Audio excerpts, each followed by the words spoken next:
Hello, it's us again, two British twats at GDC. Hello.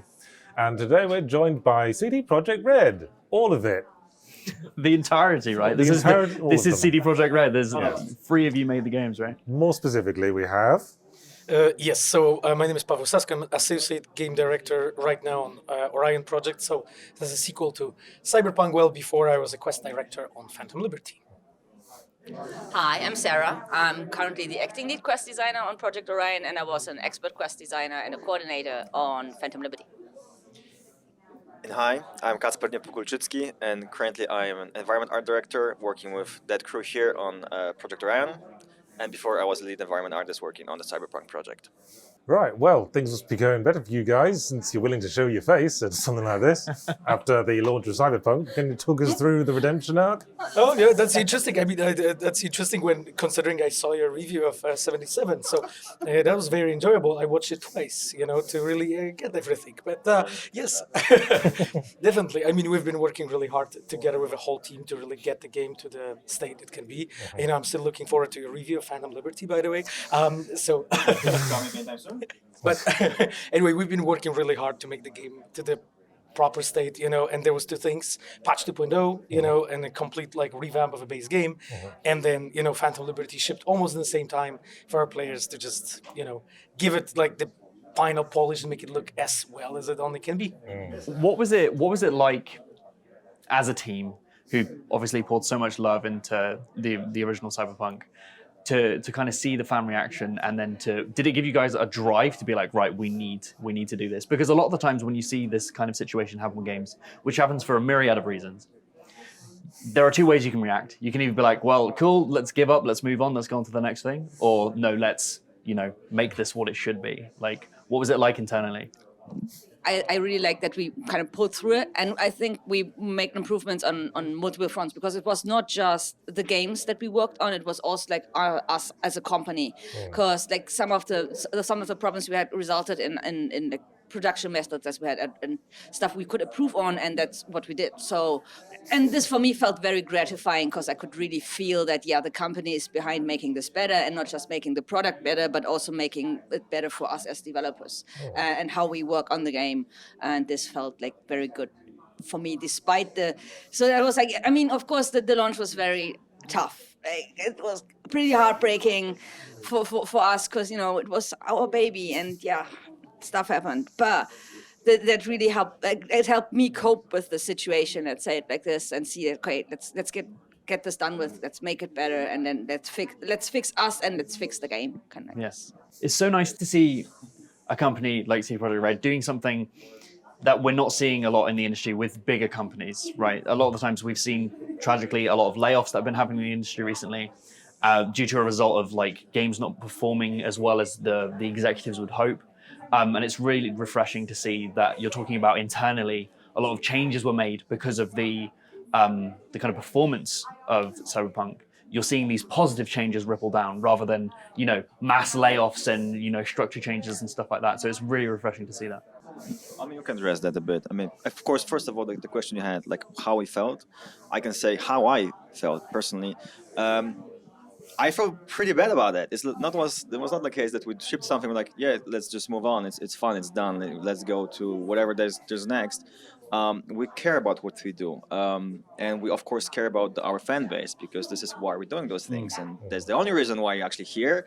And we really care about the things we're doing. So I felt like there was never an option just to abandon Cyberpunk. I think it was always on the paper that from across the whole company, from the board to every single developer, it was yes, let's just make it work. And it that was the first drive, and I felt like it was needed, kind of I'm gonna say kicking the ass for us, because we changed a lot of things for better. Of course, the tougher the lesson is, the more changes you can implement, and Phantom Liberty, I hope, shows that we changed other things which we can talk about, but the outcome was absolutely, I hope, great. I love the game. I hope, the reviews are fine. We can say it's good a game. And it was just needed to change all the processes. But the heart was always there. We have to make the game great, because we believed in it. We put so much effort into it. For us, it was for some of us, it was 7, 8, 9 years of work. So that would be just really bad, just like say, no, I don't care about that anymore. Like, let's move on. So never. When it came to making Phantom Liberty, was it a sense of wanting to take things in a new direction, or was it just a case of trying to recreate what you'd always wanted to do in the first place?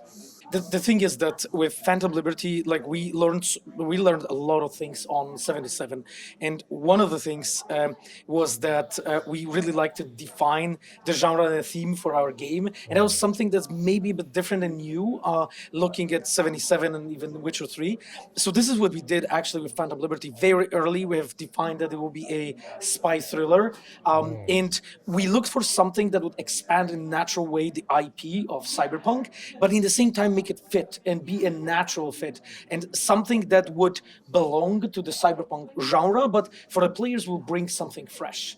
And that's something that we're always really trying to do. You know, when you look at expansions for Witcher 3, how's the case as well? You know, there was always this drive of like, okay, what new and what fresh we can do really for the game.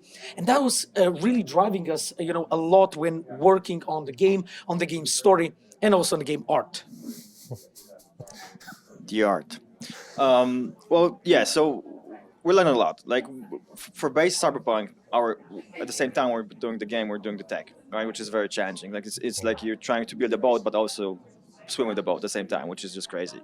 It's like famous meme when you see the train. It's like a guy trying to put a log from the train from the tracks, just the train will not fall. So this was kind of us all the time. But with that, we're able to understand our tech and our pipelines to build such a big world. Like Night City was pretty big, and this was our goal, to make the biggest, the most dense, the most impressive city that we ever saw in other games. And so this was actually a very big learning curve for us. So with Phantom Liberty, actually, because we were using the same engine, from our perspective, we just knew how to use our tools, how to get this, even like, crank these pipelines into 11 and just make it work. From optimization point of view and the density point of view, because Dogtown is so much more dense than Night City in terms of like how much content there is in this such a small, let's say, area. But also we changed a lot of the art direction process of building the Dogtown. We had to talk yesterday about that, so I'm gonna say it again. Alignment was one of those things that we really pushed so much effort into this, because in Phantom Liberty we really want to make sure that the story, the art, the gameplay, the design of the whole game supports itself, right? So the Dogtown makes sense, supports the design, the missions, the quests, the design, the level design, just supports all the story want to tell in that expansion pack. And I feel like there was the biggest implementation improvements. It kind of sounds like it's nothing huge, because just let's stay in touch, let's talk to each other, let's make sure we are thinking about the same things. But in practice, there was a huge change and improvement for the whole process of art production. With moving through into Phantom Liberty and like taking that change into that, has that affected the quest design in any way? Has it been pushed into more of a linear, like tight narrative, or are you doing lots of side quests? Like, how has it affected the quest design? I would argue it's kind of like more of the opposite, probably, because I mean, the thing with Phantom Liberty is it was like because it's an expansion, it's kind of like shorter, it's tighter, we're more focused with everything, and that was one thing. And the other thing is we had a lot of data based on the base game to see how did actually players play our game, and especially when it comes to, for example, our cinematics, how did they interact with the scenes they could now 3D roam in, right? So we did a lot of things when it comes to this, a lot of improvement when it comes to this, and how the player interacts with the game. But also we could kind of, for some of the same reason that Casper said, since we knew our engine now and we had all the tools at our disposal, we could kind of crank up everything to 11.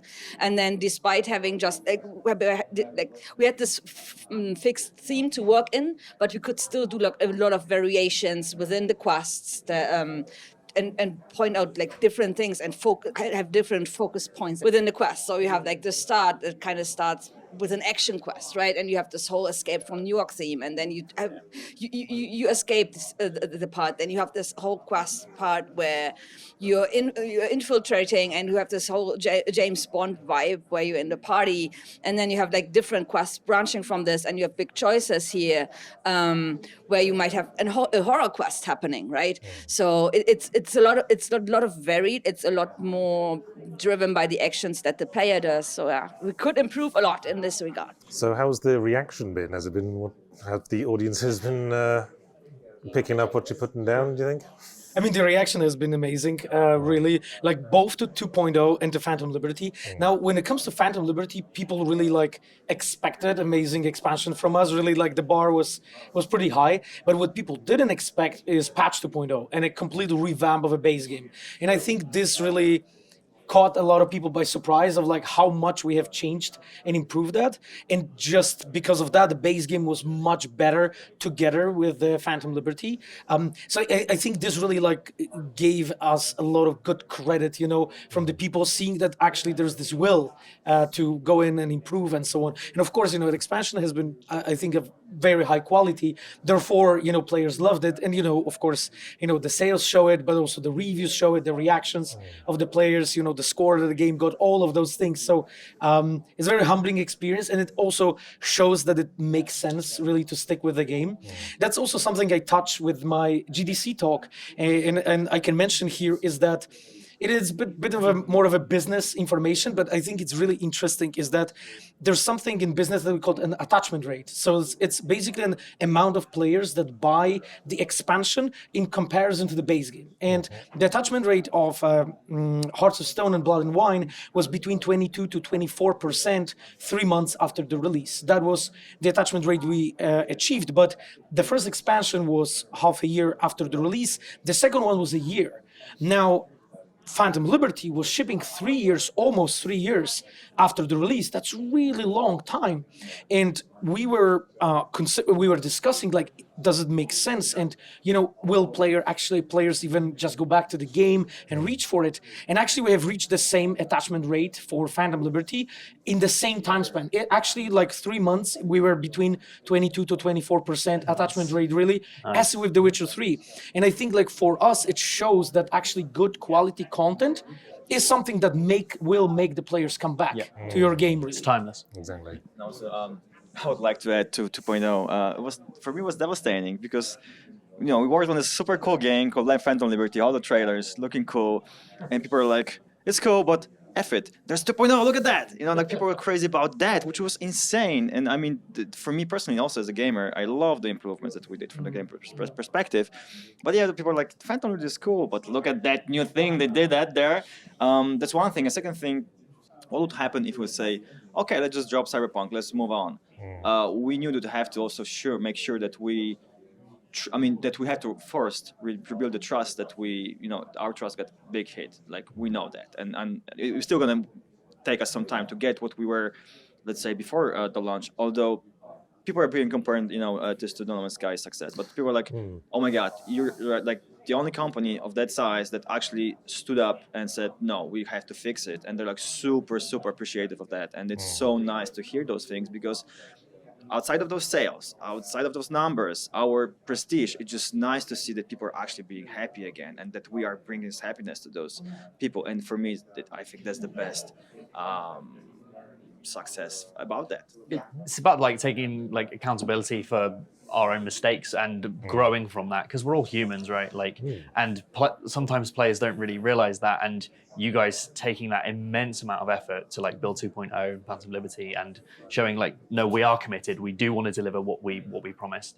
That's going to go such a long way with the fans. Exactly, and it's really hard for us to say yes. I think like there was never a moment where we'd be like, okay, it's definitely this. It's gonna make all those things go away. It's so good. We're never there because we always try to get this quality bar higher and higher with every single possible opportunity there, and that's why I said before, like the reviews are fine because I feel like I shouldn't say like our game is awesome, but it is awesome. We're super proud of it, and the reviews shows that, and we put so much effort into this, but you never know. You guys are also creative. Like you never know whether or not the content's going to be good or bad until someone's going to see it and it says it's good or it's not good. And of course, there were some things that could be better, but there's a lesson learned for us for the future, and that's how it goes. Yeah. And speaking of growing, I understand that's what CD Projekt RED is doing. A new studio in Boston, I believe. That was a very smart segue. Yes, actually, it's funny, but like all three of us are working right now in our Boston studio. So we've moved most of our top directors, some leads to actually Boston, and where the second Cyberpunk game is going to be created. We are right now in the process of forming that studio. It's been a couple months now of work. We are working both on the game and on the studio. We're also hiring. Like our website has like I believe around 15 openings. We are of course looking for the best in the world. That's always has been our goal. Exactly. So if you're watching and you're one of those people, door is open, definitely. Unless you have a card to open the door, it's open. That is true. So anything draw you to Boston in particular as a location? Yes, I mean, there's a couple things actually, because like we as a studio, we are working together with our Warsaw headquarters, and we have also studios in Wrocław and Kraków, and those are all development studios in Poland. But we also had from a couple of years now studio in Vancouver. In Vancouver, it's a time difference of 9 hours from Warsaw. So Boston is in this perfect spot almost being between Warsaw and Vancouver. So it allows us to actually work across 3 different time zones. Wow. That's one thing. Second thing is really the talent pool. The talent pool here in America is immense.